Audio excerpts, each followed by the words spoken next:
Okay, I would like to call the June 11th meeting of the Planning Commission to order and ask you to please rise and join me in the Pledge of Allegiance.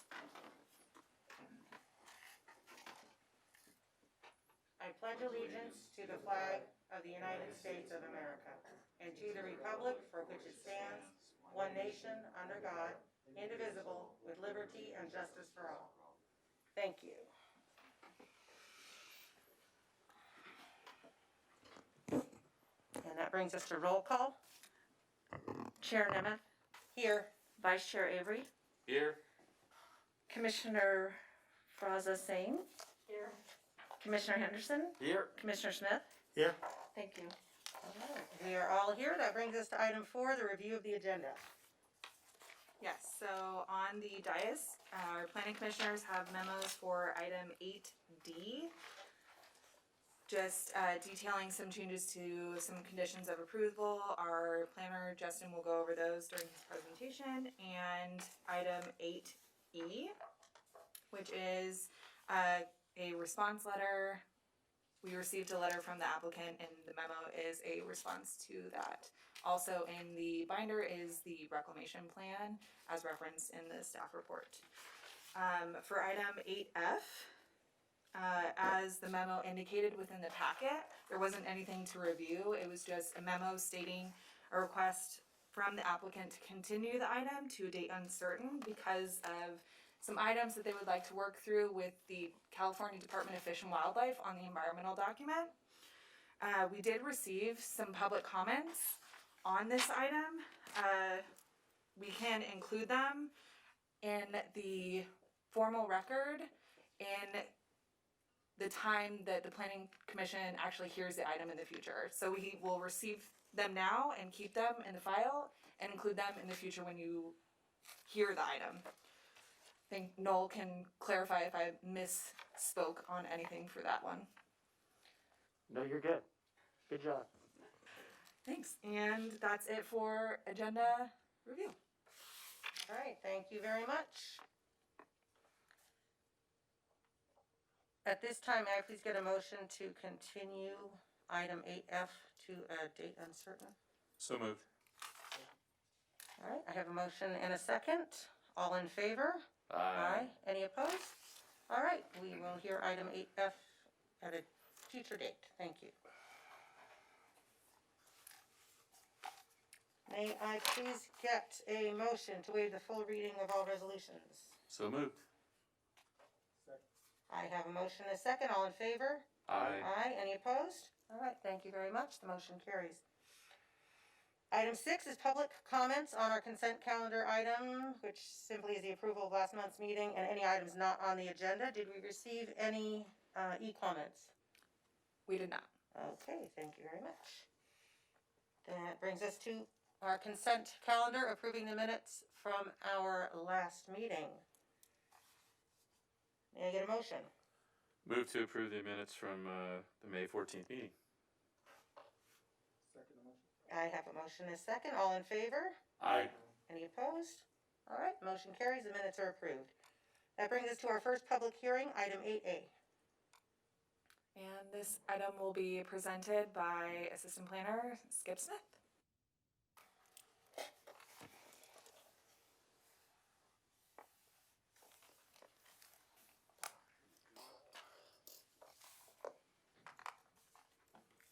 Good evening again.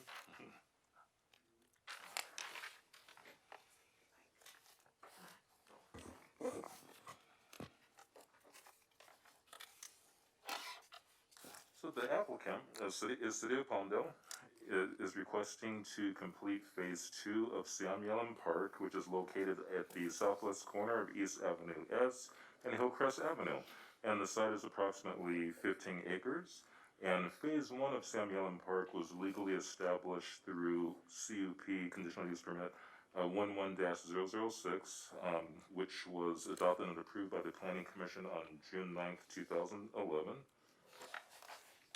And the proposal is a request to complete Phase 2 of Yellen Park, and pursuant to the Palmdale Municipal Code, PMC, a revision or modification to an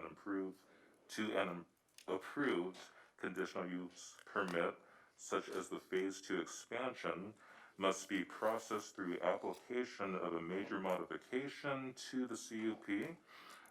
Therefore, the applicant is pursuing approval of CUP 11-006 major modification number 1. Furthermore, the Planning Division issued site plan review 20-004 to allow the Planning Commission discretionary review of the site and its proposed modifications for compliance with the development standards and the PMC or Palmdale Municipal Code. And here's a conceptual plan of the park's Phase 2 expansion. Some of the highlights include an open-air plaza, the top left there, expanded playground area with shade structures, the multi-use grass turf area, that large section in the center there, a 10-foot wide trail that runs the perimeter of the grass turf area, a new parking lot to accommodate 84 parking spaces, also the futsal courts for outdoor soccer, a bioretention basin to collect stormwater runoff, and the new community building for meetings and social events. And then here's some additional images of the park amenities and conceptual images. Okay.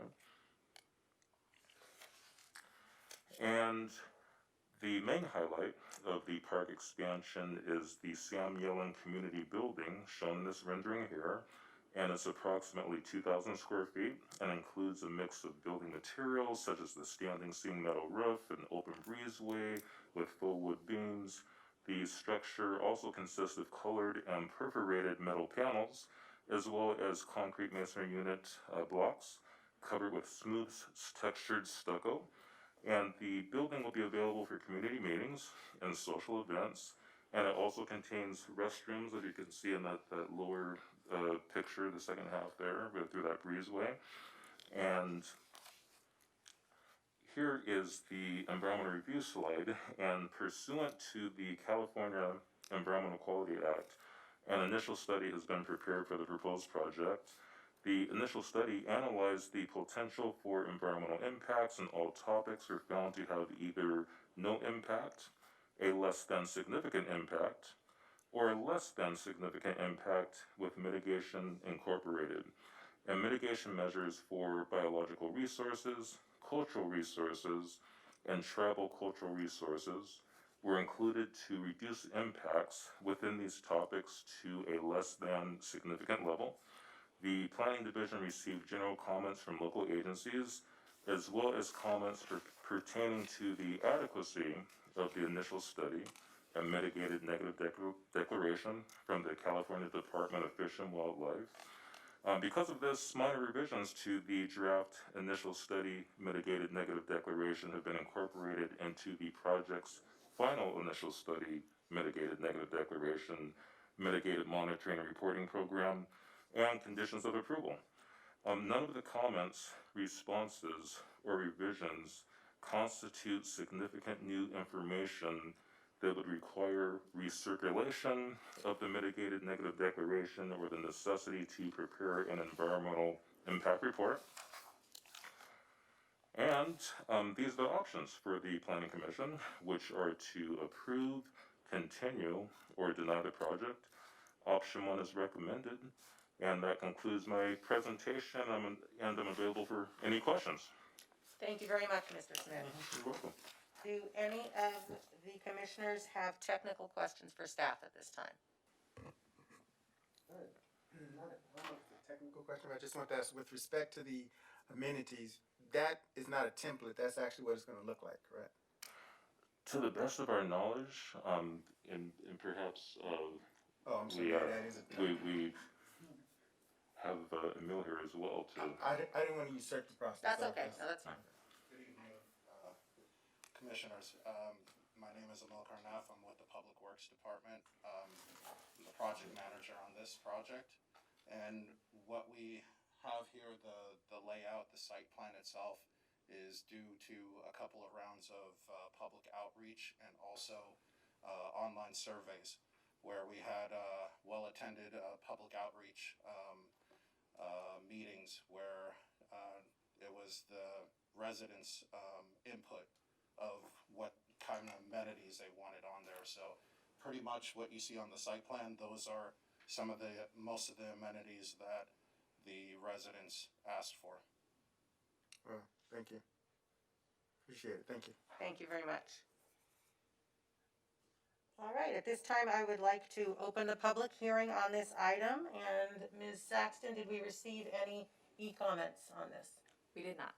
All right, that means your public meetings did well, and everybody already put in their input, I think. Very nicely displayed. All right, then I would like to close the public hearing if there is no objection from the commissioners. All right, the public hearing is now closed. Commissioner discussion. I'm excited about this. I like what I see. I like it. This is really beautiful. The amphitheater, I think that's awesome.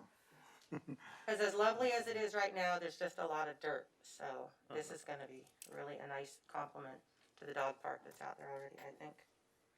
I know it has nothing to do with our decisions here, but where do they get the money to do all these improvements? Was there a bond for that, or did this city just had money already?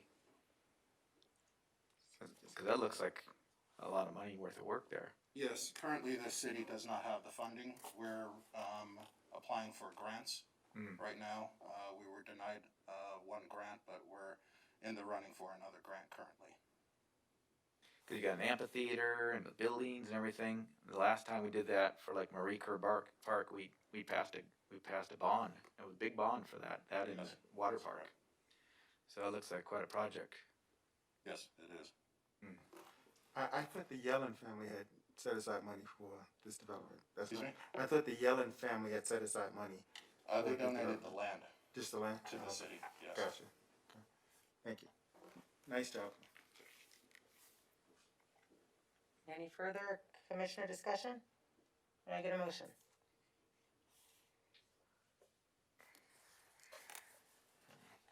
Motion I'd to like to make adopt a motion. resolution number PC 2020-25 approving conditional use permit 11-006, major modification number 1, and site plan review 20-004, and adopt the mitigated negative deck and mitigation monitoring and reporting program prepared for the project. Second. And we should use our touch screen if we can. Now that it's there, we will. All right, let the record show that I have a motion from Commissioner Henderson and a second from Commissioner Smith. Any discussion on the motion? Then we will call for the question.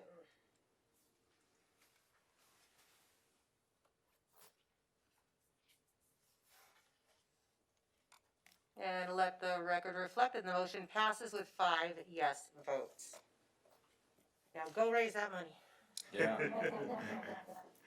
That's not your job, huh? Very All nice. right. I'm looking forward to it. Thank you very much, and that brings us to item 8B. And this item will be presented by Megan Taggart.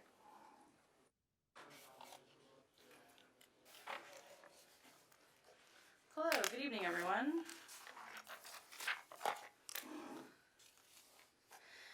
The proposed zoning ordinance amendment would amend the municipal code chapters for medium residential, multiple residential, and high-density residential, and the transition between land uses and zones to clarify open space, refuse, and setbacks requirements within multifamily residential developments. Residential housing within the city consists primarily of detached single-family residences within traditional suburban neighborhoods.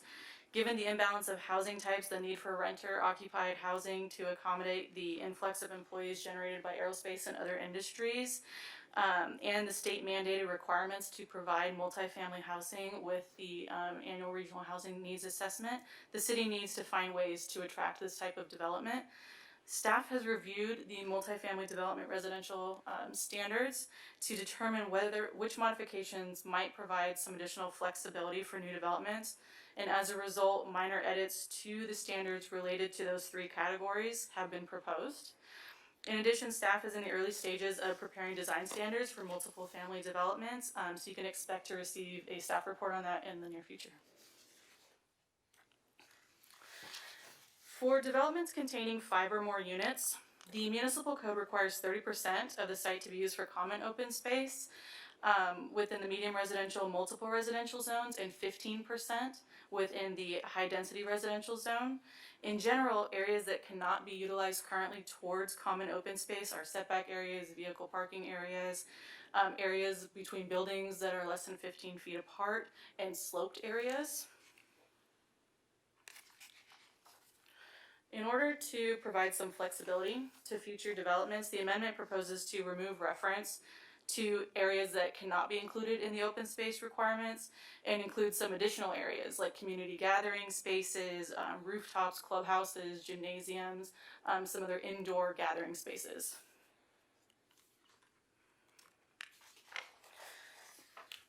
The municipal code also requires that developments within the R2, R3, and R4 zones provide one trash enclosure for every 10 units.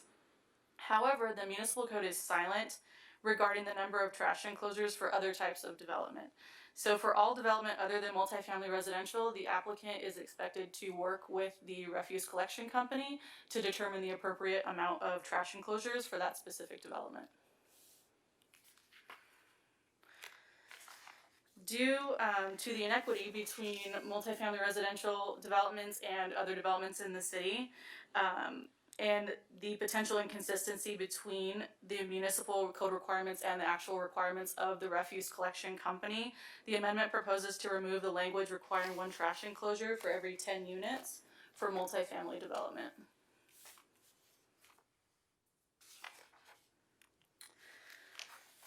The municipal code specifies side and rear setback requirements when properties containing different zone designations are located contiguously.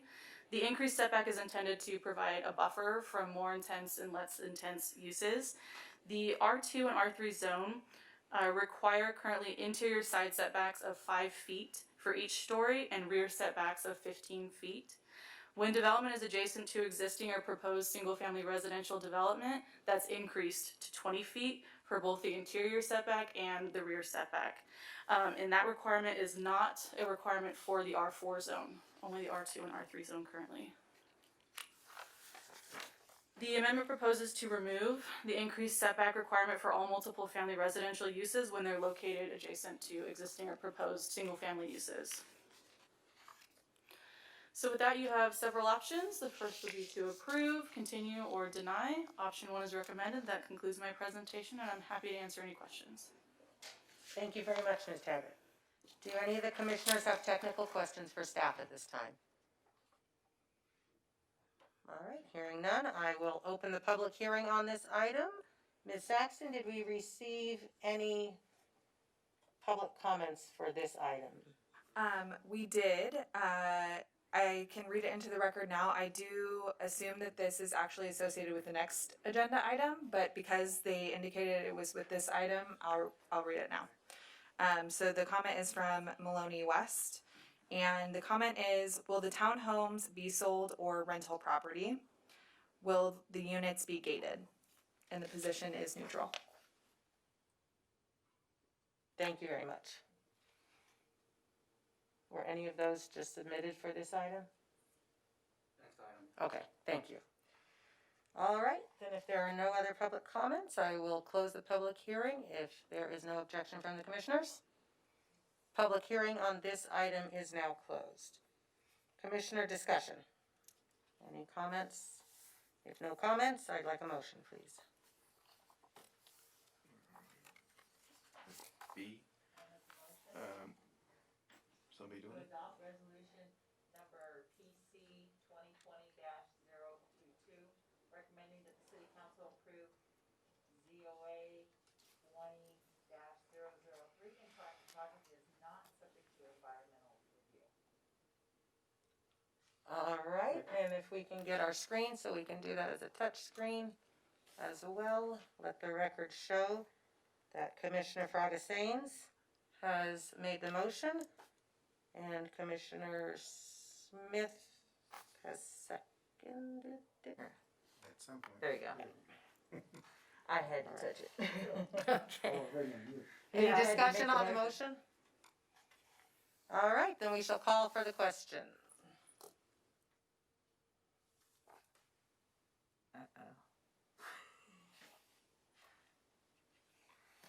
Trying to restart again.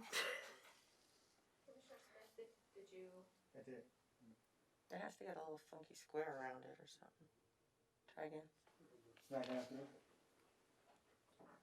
There you go. Oh, there it goes. Thank you. Let the record reflect that the motion passes with 5 yes got it. votes. You got it. Thank you very much. And that will bring us to item 8C, and we will give people a chance to get in the room here for that item. Just in time, thank you. All right. Alright, and this item will also be presented by Ms. Taggart.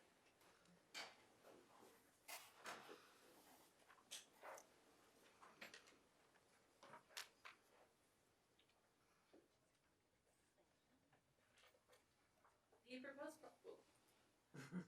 sorry, technical difficulties. The proposed project is a request to construct 80 townhomes on a vacant site. The site is located on the southeast corner of Avenue S and 42nd Street East. The site is currently within the single-family residential land use designation, which allows 3.1 to 6 dwelling units per acre. And under the current density, the site could accommodate a maximum of 30 dwelling units. In order to accommodate the proposed townhouses, the applicant is requesting a general plan amendment to revise the designation of the site to multifamily residential, which allows 10.1 to 16 units per acre. And the proposed development consists of 80 market rate residences, which would be a density of 15.9 units per acre. The site is currently within the single-family residential zone, which requires minimum lot sizes of 7,000 square feet. In order to ensure consistency between land use designation and zone, the applicant is also requesting a zone change to revise the zone of the site to multiple residential. The site plan includes development of the 80 attached townhomes within 18 three-story buildings. The units are intended to be sold or rented at market rate. The project contains amenities that are distributed throughout the site, such as a swimming pool, a clubhouse, picnic areas, barbecues, and those are noted here on the screen. There's an open recreation area towards the northern end of the site. All development standards have been met or exceeded except those pertaining to common open space, trash enclosures, and interior side setbacks. The municipal code currently omits certain outdoor spaces and all indoor gathering spaces from common open space, the calculation. And if these are included, the site provides 31% common open space, which exceeds the minimum requirement of 30%. 8 trash enclosures are required and 5 are proposed. The multifamily development is located adjacent to existing property that is zoned for single-family residential development, so they're required to provide a 20-foot side yard setback, and they're proposing 15.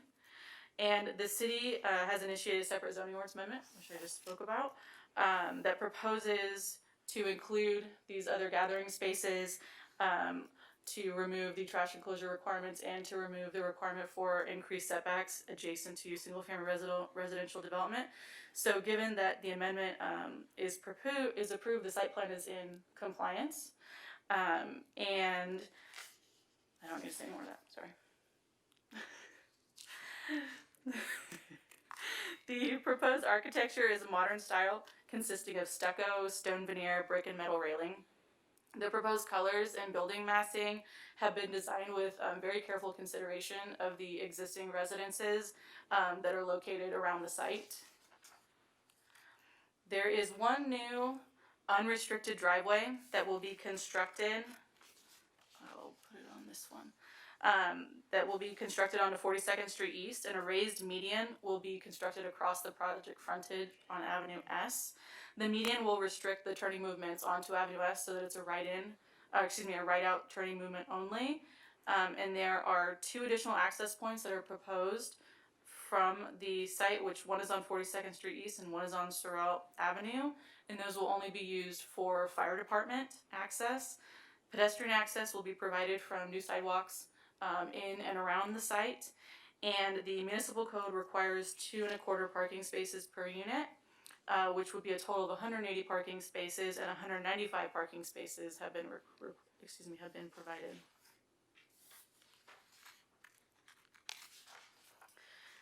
Pursuant to CEQA, an initial study has been prepared for the project. It analyzed the potential for environmental impacts and found that all topics either had no impact, a less than significant impact, or less than significant impact with mitigation incorporated. There were some mitigation measures that were included for biological resources, cultural resources, geology and soils, noise, and tribal cultural resources to reduce those impacts to a less than significant level. With that, you have several options. The first would be to approve, second to continue, third to deny. Option 1's recommended, and I'm happy to answer any questions. Okay, I would just like to clarify that, item 8B still needs to be approved by the city council, correct, what we just passed? Correct. So the zoning ordinance amendment is not yet in effect. Correct. Based on And our this will also go to city council for the general plan amendment and zone change. Mhm. So if for some reason the city council does not approve that zoning ordinance amendment, there is a condition of approval in place that will require the project to be amended to comply with the current standards. Okay, thank you very much. And just to clarify, you said that the entrance on 42nd Street is unrestricted, meaning, to answer the... Meaning you can make both right and left turning movements. All right, and is there a gate at that location? Yes. Okay, thank you. All right, do any other commissioners have technical questions for staff at this time? Okay, then I would like to open the public hearing on this item. Ms. Saxton? Yes, we received several public comments on this item. So the first is, I approve of this development. I always like to see Palmdale expanded and opened up to new people, from Kyle Dennison, in support. Next comment, I also have a piece of property adjacent to this site and would welcome this type of development. It actually got me somewhat interested in the business itself, so I support. Jay Heng, support. Hey, I'm an adjacent property owner, just one lot over on Avenue S. I am in favor of this development and was hoping to possibly do the same on my parcels. I have contacted the developer Philip Terry to possibly engage in building the same type of product. Support. Is there a name on that one? There is not. Okay. Sorry. Next comment is from, I believe, a Johnny. I apologize, I cannot pronounce the last name. I am a homeowner opposed because it is going to affect our community with more people, more cars, traffic, etc., etc. Next comment from, I believe, a Denora Mina. I apologize for mispronunciations of names. I'm opposed to the project as this residential area would be impacted by the project. The impact to the area would be to an increase to traffic, an increase to population, which in worst case, single family home area. I don't feel the homeowners agree to having 80 families, which may be 320 additional people with cars. I have 3 homes in the area and will decrease my home value. And that is it for public comments. All right, thank you very much. And is the applicant here? Please come forward. Good evening. Good evening, Greg Arnold, Las Vegas, Nevada. Alrighty, welcome, Greg. Do any of the commissioners have questions for the applicant? All right, here Las Vegas is opened up again, is that right? Yes, it is. Good to know. You're all welcome to come out. I'm not sure if this happened or not. Did you do a survey of the people in the area to get their opinion about the value, how this would possibly impact their value? That's a great question. We intended to do that. However, during the time prior to this meeting, we were precluded from doing that due to the COVID issues. And so we still plan to have neighborhood engagement when the time comes, because we certainly want to make sure that the neighborhood understands the potential opportunities there and how that might affect their property values going forward. Great, thank you. Appreciate it, thank you. Yeah, of course. Any other questions for the applicant? Okay. And just to make sure, I believe one of our questions, Ms. Saxton, can you confirm the first question we received from, I think it was Maloney West, she was asking if they're gonna be rent or own, is that? Yes, so the comment that was officially listed under 8B states, will townhomes be sold or rental property? And then will the units be gated? Okay, so we know that there's a gate on the entrance, are they going to be for rent or for ownership? So these are for sale, as a for sale product at market rate. Okay. And so that would allow people obviously to buy them as a single family type of residence, or you could potentially have an investment and would in turn rent those properties out. Okay, and I did notice we're saying, for market rate, and 8 of them are labeled as affordable housing? I believe that's correct. Is that That's what I saw on the correct? Yeah, That's plan. correct. Okay. Yeah. So, and are those the single, the one bedrooms? There's there's no designation Oh, okay. on whether it's 1, 2, or 3 bedroom from how we go about that. Okay, they were labeled on the, They may be Signs. labeled, but that's Okay, just for that's the not- intent that's of the not- count. okay, Yeah.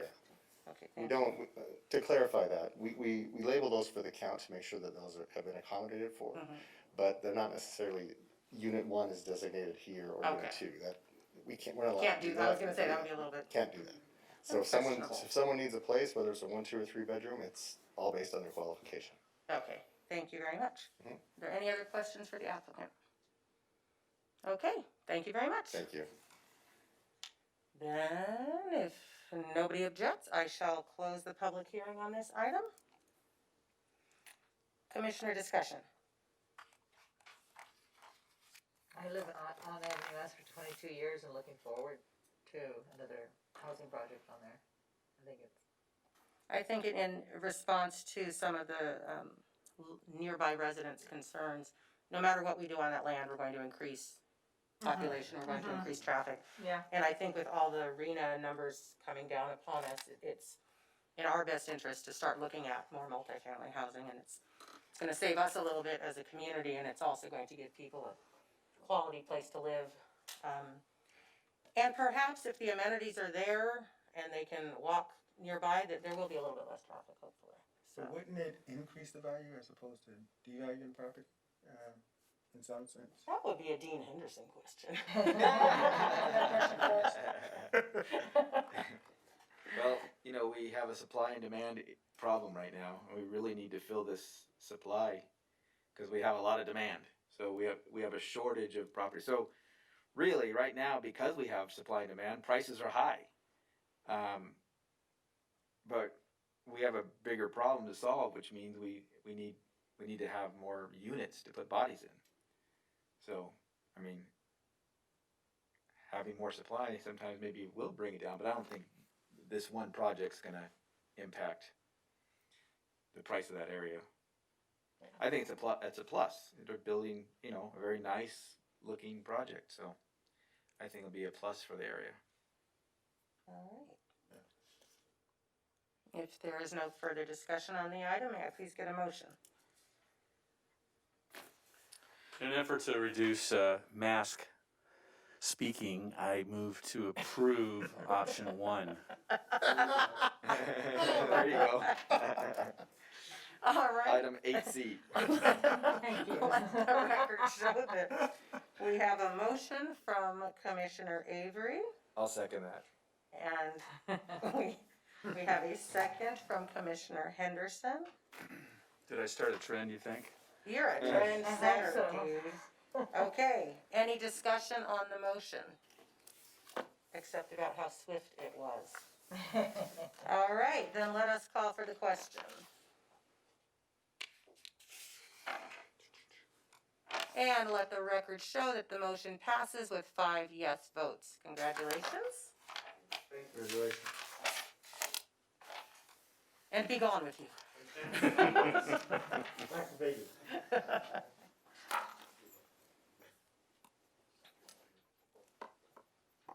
And that will bring us to item 8D. Yes, I believe the applicants are We here. will allow so- the applicants to come in.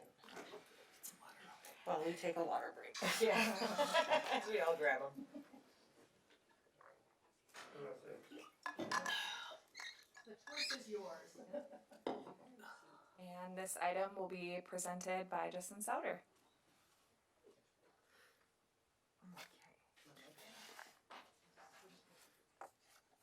Good evening, Planning Commission. All right, so tonight we have Desert Winds Community Church. The church was constructed and legally permitted through the county in 1956 before incorporation into the city of Palmdale in 1962. And it is located at 38117 13th Street East. It's here on the corner of 13th and Avenue Q. A CUP was not required at the time of construction, so there are no existing entitlements for the church. And the request is to legalize the existing church through the approval of the CUP and construct a parking area to the south of the existing building and a portico at the entrance of the building. The existing parking area south of the building is in disrepair and will be reconstructed in conjunction with the new parking area. The project site has 3 parcels. The church and the parking area are currently situated on the 2 easterly parcels. The parking area improvements will require the driveway from Avenue Q13 to be moved approximately 55 feet to the west onto the adjacent parcel to accommodate the parking area and landscape improvements. The applicant will process a lot line adjustment to ensure that the parking area improvements and the driveway do not encroach onto the westerly parcel. The church has no plan to develop on the vacant westerly parcel at this time.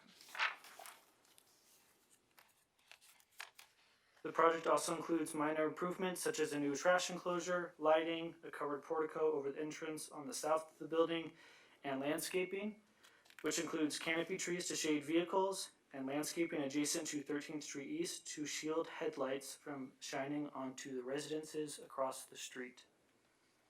The site meets or exceeds all Palmdale Municipal Code requirements. Here you can see the existing south elevation and the proposed changes, which include removal of a couple of the windows to accommodate new doors under the proposed portico. The portico will be constructed of wood with a shingle roof to match the existing roof of the church building. The applicant has requested the modification and removal of a few of the conditions as seen in the memo before you, and the city and applicant have come to an agreement regarding the proposed changes. So the Planning Commission has 3 options tonight. Option 1 is to adopt the resolution as amended, approving CUP 20-002 and Site Plan Review 20-001, and find that it is categorically exempt from environmental review. Option 2 is to continue the project. Option 3 is to deny the project. Option 1 is recommended, and that concludes my presentation. Available for any questions that you may have. Thank you very much, Mr. Sauter. Do any of the commissioners have technical questions for staff at this time? All right, then I would like to open the public hearing on this item. Ms. Saxton, were there any e-comments received? There were not. Okay. Then I would like to ask the applicant to please come forward and introduce yourself. Hi, is this close enough? Yeah. Okay, I'm Art Vandervis. I at the church. Can I start? Yes. Okay, good evening, commissioners and staff. My name is Art Vandervis, and I am representing the applicant, Desert Winds Community Church. We are excited to be here tonight and believe that the improvements to the site will be a major enhancement, not only for us, but for the neighborhood. Desert Winds Community Church has been an active part of the Palmdale community for almost 30 years. Our motto is caring people, reaching out, and we've always done our best to live up to that. We are proud to call Palmdale home and look forward to a new chapter in our ministry that will help us live up to the city's own motto, a place to call home. The improvements we propose will help us serve our congregants and neighbors, as well as improve the appearance of our neighborhood. We've always been a welcoming church, but our facility, particularly the parking lot, left a little bit to be desired. I want to thank the staff for their efforts for working with us over the past year, and we have reviewed and approved the final conditions of approval that are before you tonight, and I am here to answer any questions that you may have. Thank you very much. Do commissioners have any questions for the applicant at this time? All right, thank you very much for coming out. All right, is there anybody else here to speak on this item? All right, then, if there is no objection, we will close the public hearing on this item and move on to our commissioner discussion. Any comments, commissioners?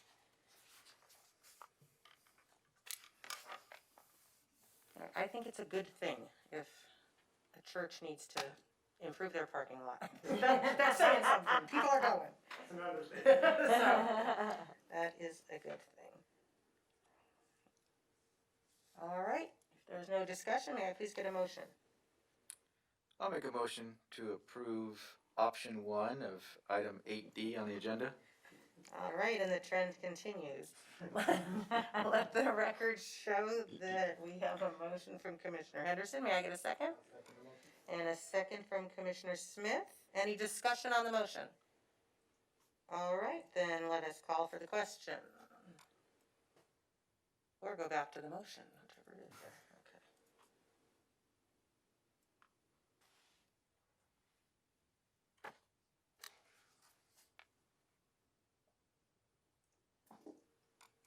Okay. And let the record reflect that the motion passes with 5 yes votes. Congratulations. Was it amended? As amended. Yeah, it is. We'll go with that. Uh-oh. Book's falling apart. Oh, that's the one that mine totally fell out on that.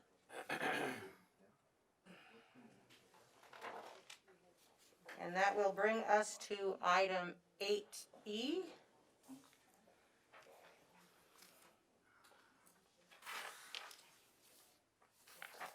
Another Justin Sauter presentation. Yes. And there, someone's coming in the door here, so we're good. Yes, and this item will also be presented by Mr. Sauter. Hi there, welcome.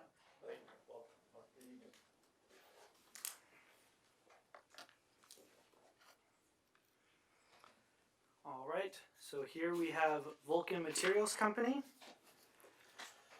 Vulcan is proposing to expand their existing mining operation to include an approximately 20-acre site consisting of 3 parcels south of Avenue T. The application also includes a revision of the reclamation plan, which is before you, to reflect the requested modifications in compliance with the Surface Mining and Reclamation Act. The addition of the 20-acre site is referred to as Phase 7, you can see here.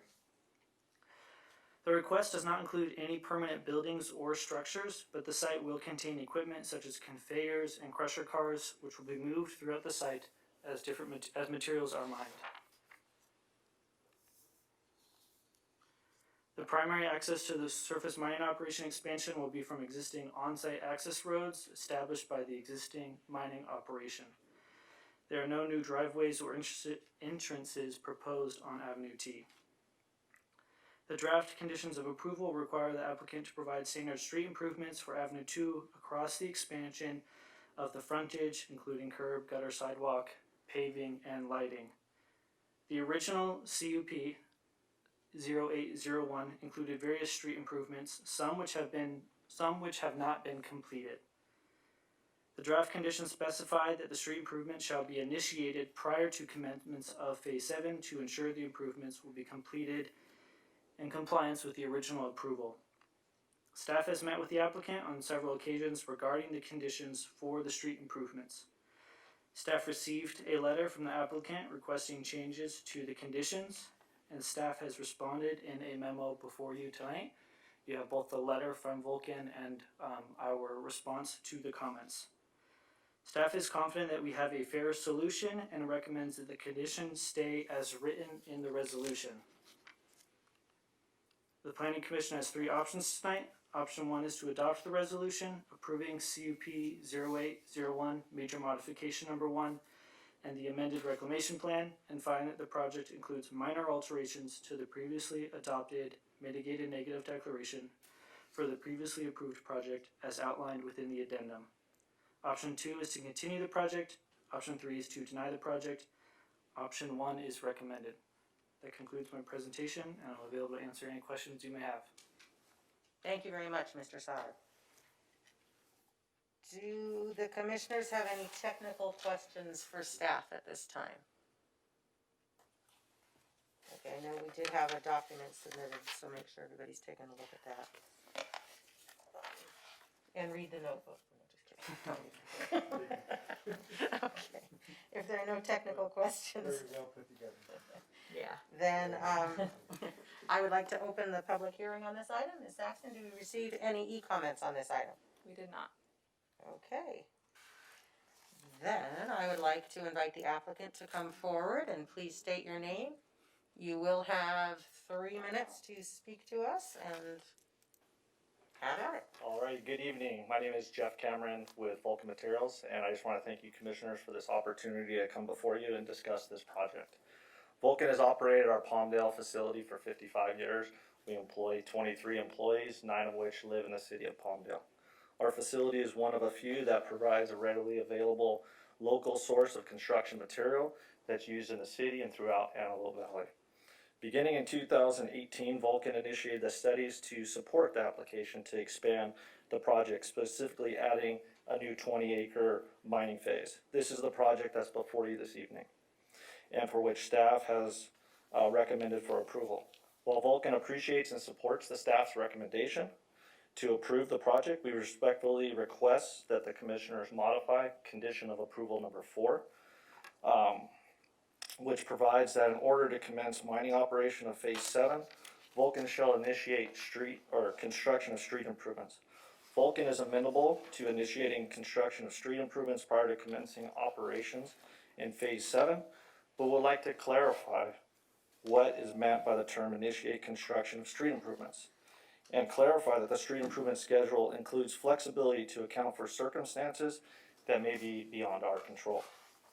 We submitted a letter this evening that I believe everyone has received with the suggested wording. We request this change so that we can continue to operate our business uninterrupted while the street improvements are being proceeded or processed. Without this change, there is a very real possibility that we'll need to suspend our business in the city prior to initiating the street improvements and therefore furloughing 23 employees. Again, I thank you guys for your opportunity to speak before you. And if you have any questions, happy to answer them. All right, thank you. Are there questions for the applicant? Other than the city potentially dragging its feet on approving, what are some other reasons you could see that it would? The biggest kind of challenge in the process isn't so much the city. I think the city's kind of stated that, hey, we're going to work with you. We're happy to try to expedite. There's the opportunity to pay those fees. The problem is there's the underground of the utilities. So the Edison, that process could be up to 6+ months. It's something that's out of our control. Okay. So have you initiated all the utility company participation in? Yes. So we have reached out to Edison. We even actually submitted the street improvement plans to the city earlier this week. Are there other utilities other than Edison that need to be? I believe there's that and possibly I think the phone lines were already underground, but there may be a cable company or something like that also. I know that's what the city, when there's construction around the city, they're always saying that they're waiting for the utility company to come in. Right. But are there other things you can do that moves the ball along while you're waiting for the utility companies? That's what we've done. We've kind of submitted the plans to the city, moving that forward. So my understanding is how the process goes. I'm not on the engineering side, but it kind of goes to the city. The city then kind of reaches out to Edison. They kind of work and create the design off the city's plans. And then through that process, they kind of approve, or it's not an approval, but it's more their design work they have to do. So if you're doing the road improvements, do you hire an engineer and do the engineering for that, or do you turn it over to the other, like the utility companies, and say, we want to do a road, you do the engineering for us first, and then we'll comply with your plans? My understanding how the process is, we have our engineer that's designed the road, the street improvements, the curb gutter, all that portion. Edison has their process, their engineers, and we pay for that design and process. And so how much of that's been done so far? Did you already have the engineers draw up the street and say this is our proposal of what the street's going to be? Yes, I think the rough drawings were submitted to the city this week. We actually initiated conversation with the street improvements and drawings in early April. So I guess it's you hire asphalt companies to do that. Have they given you any feedback on how long does this usually take to do a project like this, knowing that there's these obstacles along the way and dealing with the different other service providers? Well, I think on the construction aspect, that's not as much of a challenge. I mean, you kind of control other than weather, some of those things. But when it's just the design approval recommendation, that creates the challenge that we don't have control over. Just as if when we submit the plans, they come back, review, there might be this, tweak or change. It just adds a delay, adds a delay, adds a delay. So I think it seems like what the city's saying is they want to just see that there's some sort of progress moving on it. And I guess that's the measurement. How do we measure that we know it's moving forward and not stalled and forgotten about? I mean, that's where we're saying, hey, we're gonna initiate. I've also offered up, if the city wants weekly, monthly communications, showing the progress, updating that, we're willing to do that.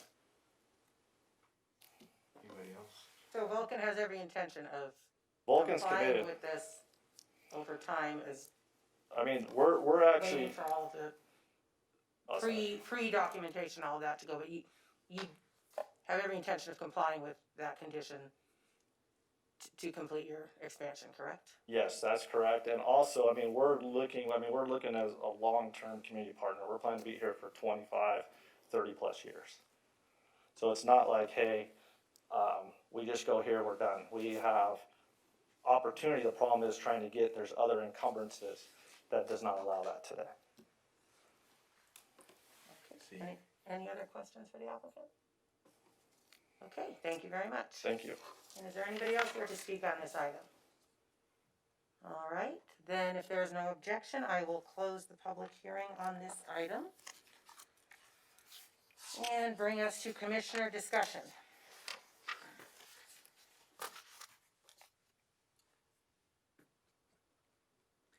So with the CUP guidelines as they're laid out, I mean, they're asking for a change to them. If we leave them the same way, can't we continue to progress with the existing CUP, the way it's written without being amended, and still keep it going? I'm sorry, I'm not sure I'm understanding the question. Can you, Well, they're asking to get relief, right, from the regulation or whatever the particular item is that they want to get relief from as far as building the road. Can we still keep moving forward without changing the CUP the way it's written as is?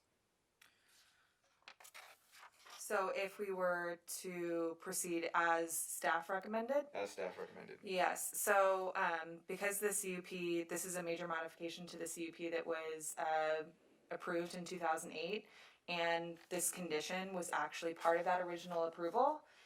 The staff has basically, over the past 12 years, the road improvements haven't taken place, so that's why this condition is in there, because we want to be business friendly. And actually how the original condition was is that they would have to do all the street improvements prior to beginning mining activities, so we felt like that was a little too stringent.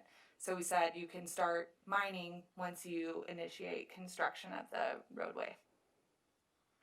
So it's just basically, what is the definition of initiating construction? Right. And so is that something that staff and the applicant can work out together without changing the CUP? I would I like would to defer to- suggest, I guess I to think Noel. that the phrasing initiating construction of the street improvements does begin with submission of plans. That to me is step one, so I believe that if those plans were submitted already, I would say that they're already moving into compliance with this condition. That would be my interpretation. So as we've outlined, I guess staff's interpretation of an initiate is construction, so movement of dirt. So I don't know if, because that's an interpretation, I don't know if Mr. Doran wants to clarify. Yeah, we're modifying conditions one way or the other, right? So we can change some language to clarify. I mean, we could say that you can't start until there's paving. You can say you can't start until a building permit is pulled. I mean, there's a lot of ways that we can draft it, to add more clarity to what beginning construction means. You know, it is a condition that's been in existence, so this isn't really anything new here. Yeah, and, oh, I'm sorry. No, that's okay. So, I'm not sure why the initial condition was unclear and why we need to do this. I mean, it sounds like staff is already Thank you for, I understand what you're saying, thank you. giving us some more time. And Bill, our city engineer, he actually has been involved in the project for its inception, so he does have some, I guess, information on, I guess, some of the history, if there's questions or needing clarification. Do any commissioners have questions for Mr. Padilla regarding engineering and history? Okay.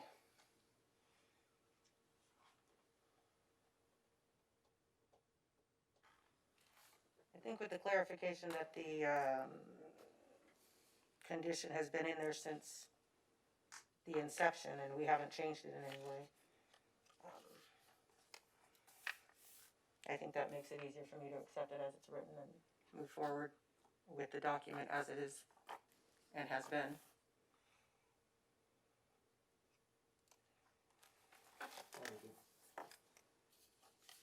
Any further discussion, commissioners? All right, if there is no further discussion, may I get a motion on this item?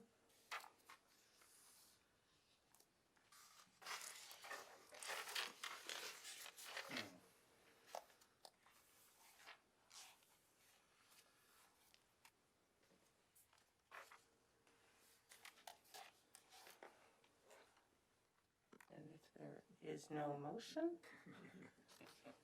I'll make a motion.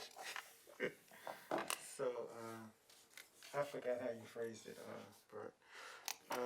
Motion to adopt option 1 under 8E is recommended by staff. all right, I have a motion from Commissioner Smith. Second it. Let's use our touch screen, please. And I have a second from Commissioner Fraga-Sains. Any discussion on the motion? All right, then we shall call for the question.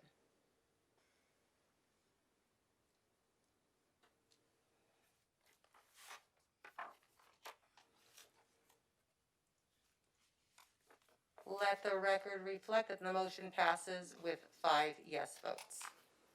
Thank you very much. All right. Thank you, you too. Take care. And that will bring us to item 8G. Yes, and you all get to officially meet our Welcome. newest member, our senior planner, Mr. Ben Fiss. Welcome, Benjamin. Good evening, Commissioners.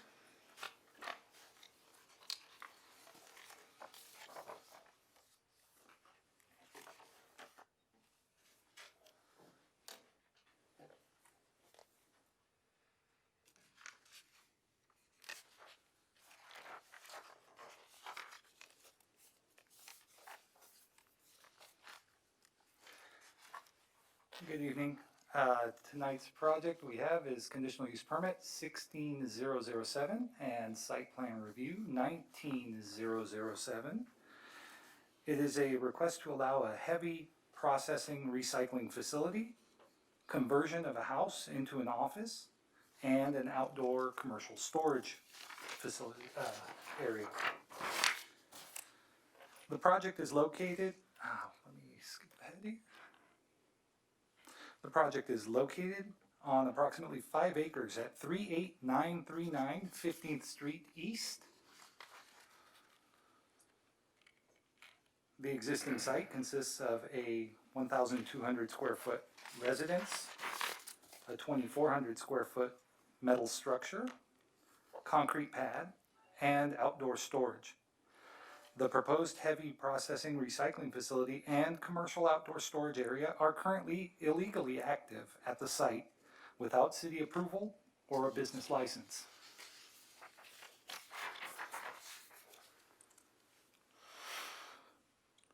The Planning Division has been working with the applicant since January of 2016 to obtain required information. However, the application remains incomplete.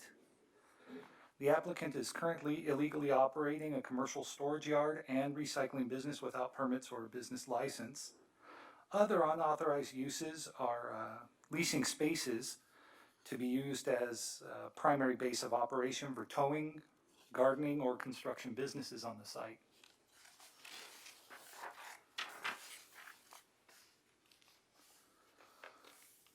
The recycling facility is proposed to collect large plastic, glass, and metal items, including vehicles, crushing and shredding of the materials on site, and baling of that material. The bales are placed into cargo containers for transportation to a processing facility. The project also includes conversion of the existing residence into an office, and the applicant is seeking to continue use of the remainder of the unpaved site as a commercial outdoor storage yard, primarily for vehicle storage, rollaway containers, and boats. The outdoor storage yard is currently illegally in operation, as is some level of metal recycling currently going on at the site.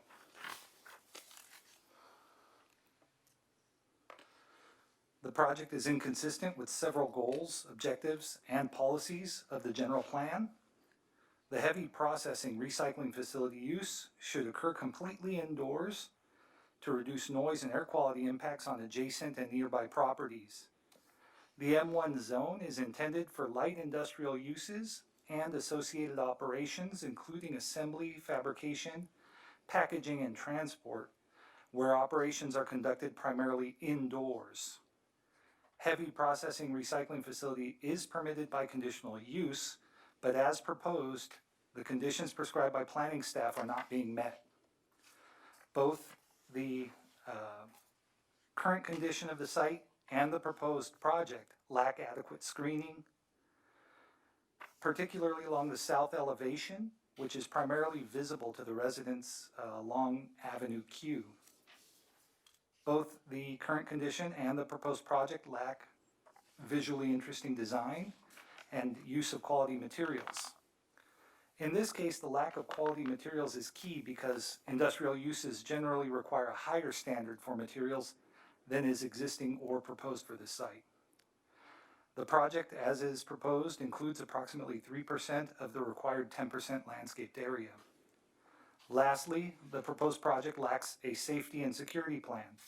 Industrial uses require a higher level of safety for workers and visitors alike.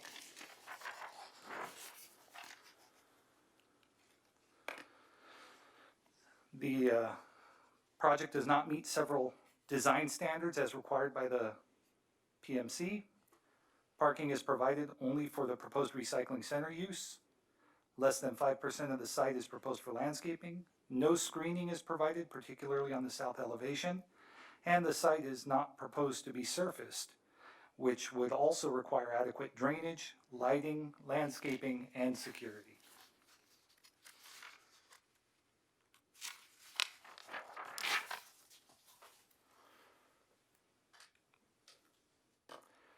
The existing residence or proposed office is a ranch-style structure built in 1946 with a white stucco exterior and light gray colored composite shingle roof.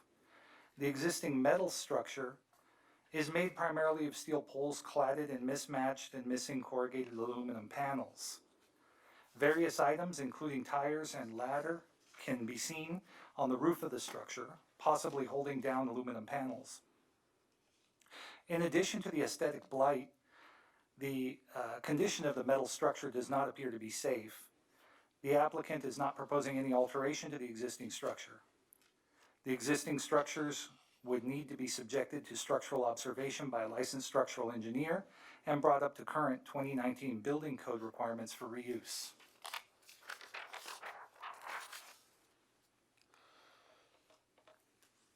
The project is inconsistent with the goals, objectives, and policies of the general plan and has failed to demonstrate compliance with PMC design standards. For these reasons, option 1 is recommended. This concludes my presentation. All right, thank you very much, Mr. Fifth. Do the commissioners have any technical questions for staff at this time? All right, then I would like to open the public hearing on this item. Ms. Saxton, did we receive any e-comments? We did not. Okay. Then I know our applicant is here. Do any commissioners have questions for the applicant at this time? All right, if one of you could please come forward.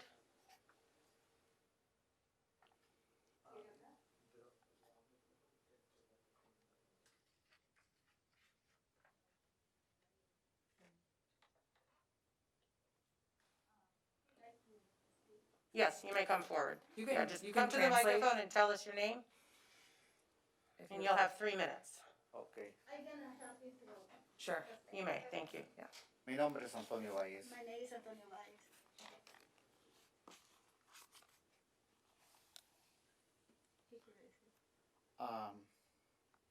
Pues yo pensé que estaba diferente el proyecto. ¿Qué es lo que se requiere más para ese proyecto? He is asking what else is required to continue with the project. He wish to continue with the project. Quiere continuar con el proyecto. Pues sí se puede, sí, si no, pues... If he can have the opportunity to complete the application and continue with the project.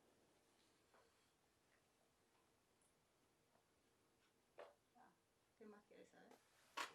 Pues, si no se puede, pues que sí se puede quedar como están los stores. Also, he is asking if he cannot continue with the recycling, he can continue with the yard storage. Since he has a business for over 30 years, and he has a business license for the yard storage. He is asking he continue doing that business. So there is a business license for what business that's being For the operated? yard storage. For the yard storage? Yes. He had 30 years having a business license for that. Okay, thank you.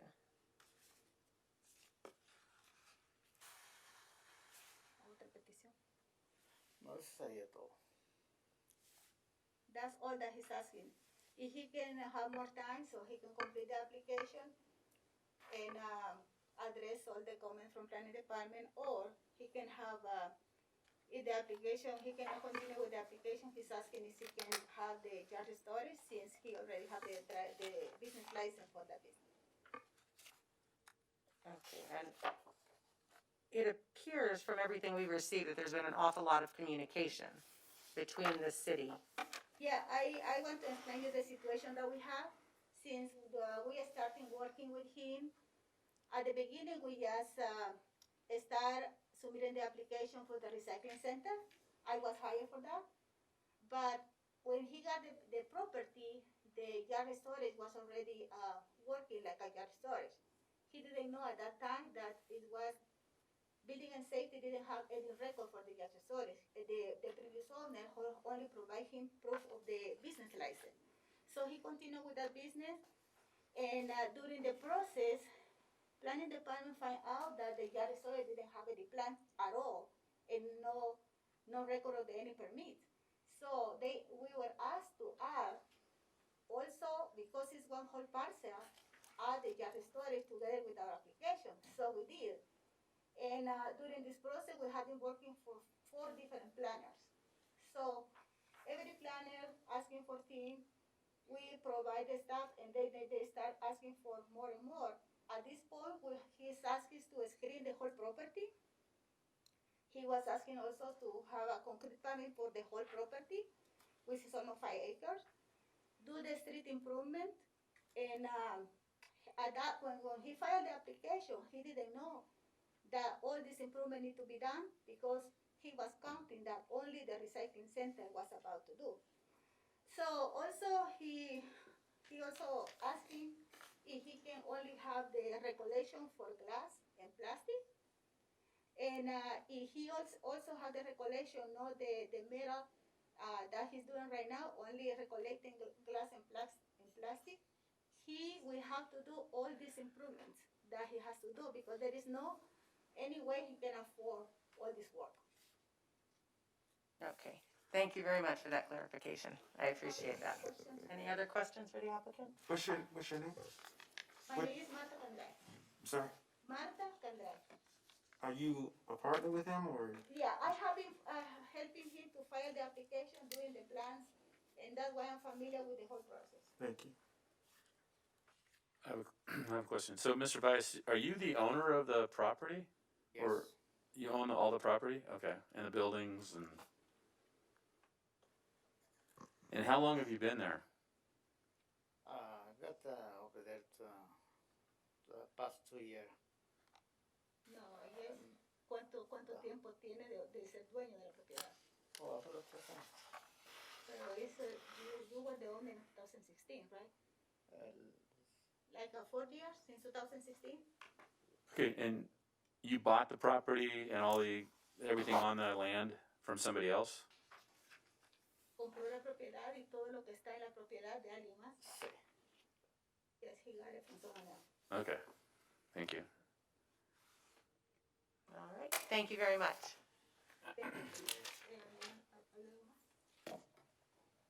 All right, and as long as there's nobody else here to speak on this item, I shall close the public hearing on this item and begin commissioner discussion.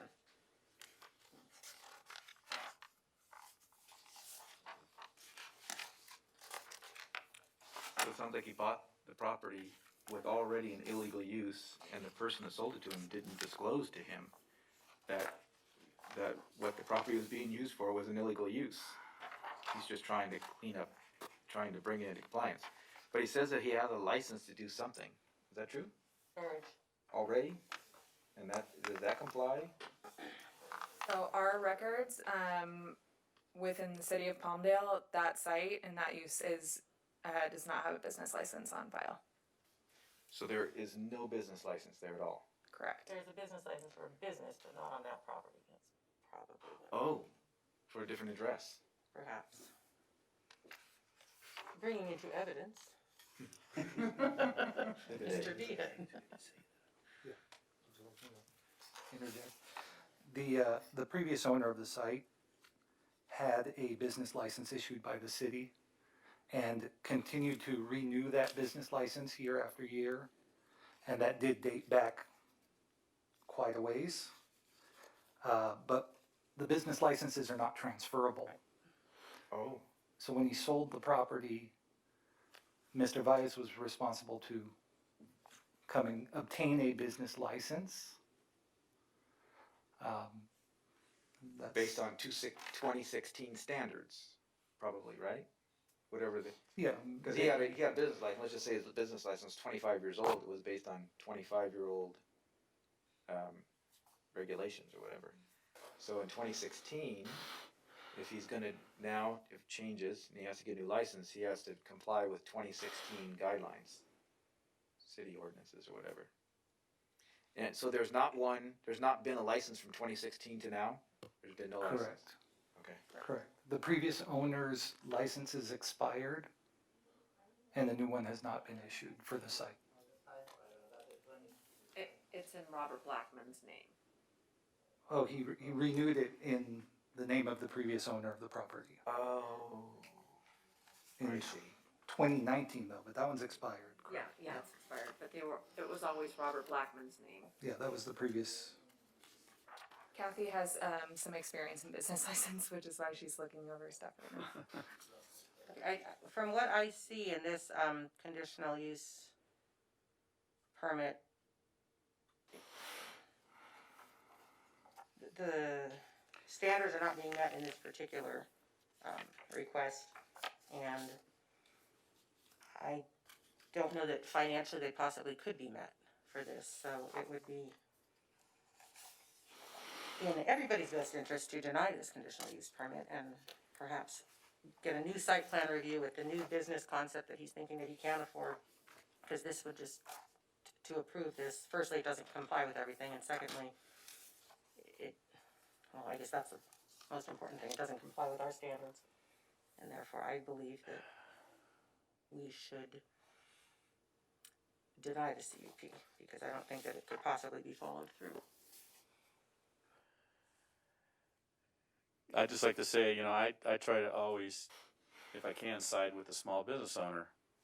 But it sounds like you just got into a bad situation there, or the applicant just got in a bad situation buying that property. And I don't see, I can't sit here and vote to approve a CUP on this with that building that looks like it's gonna fall down and kill somebody. If there's tires up there holding the roof down, which is what it looks like, I mean, just really crazy. So I'm with the chair.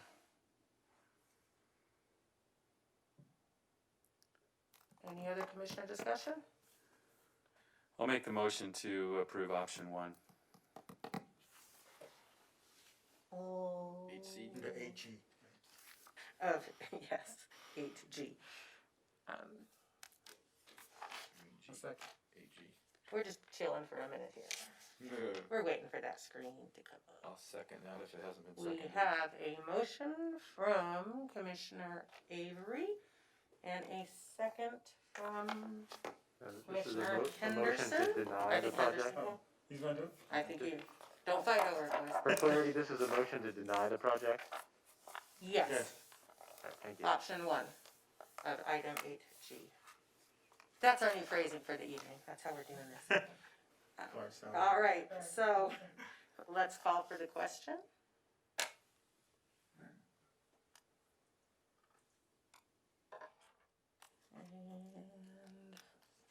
let the record reflect that the motion passes, that the conditional use permit is denied.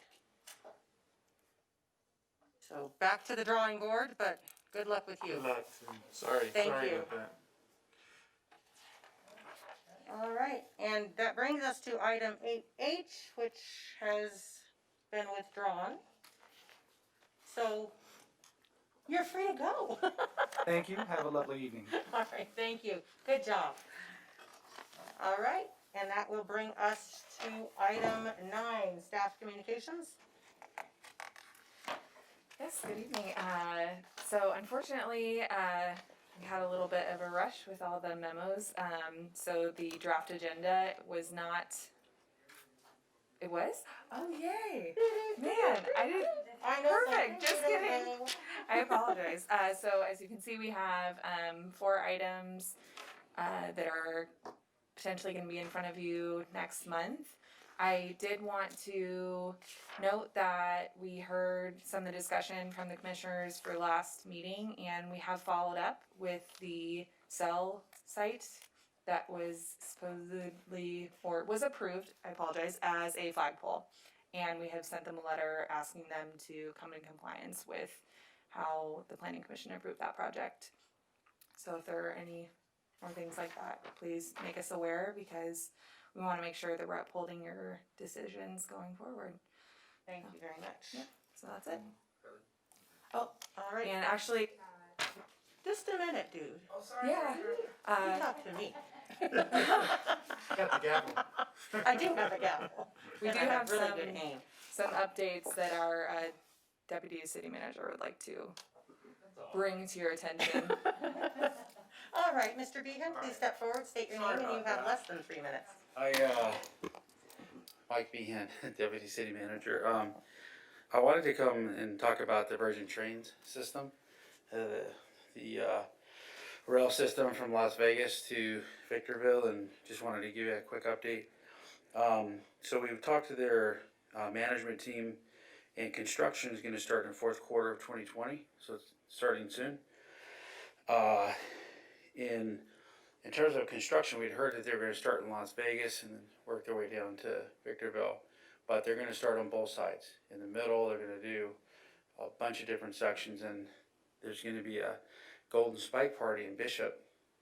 So that's just tentative talk, but that's in play right now. So just a couple details about the project. So the right-of-way in the middle of the 15 will be used for the rail system. It'll be at grade. It will not be an elevated structure. It's 180 miles. The train will go 150 miles per hour. Cost $4 to $5 billion. And the round trip cost, which is kind of surprising to me, is $100 round trip. That's in today's dollars. we'll probably need to check that. So, you know, things are moving forward. Like we heard earlier, Vegas is open, and I think the train system, going to watch your Raiders play, because I'm a Raiders fan, is great. And so, I hear that a lot. So the system, the section between Victorville and Palmdale, so the delivery date for that section, 2023. That's what we're hearing. Wow. So from Victorville to Palmdale, we're still working through some of the right-of-way issues, and that's considered phase 2. We've received money through the Metro Measure M allotment, $270 million for right-of-way. That's really focused on the LA County side. We're trying to figure out how to get right-of-way money for the San Bernardino side. But in terms of construction, that's planned to be here in Palmdale, 2025, 2026. So,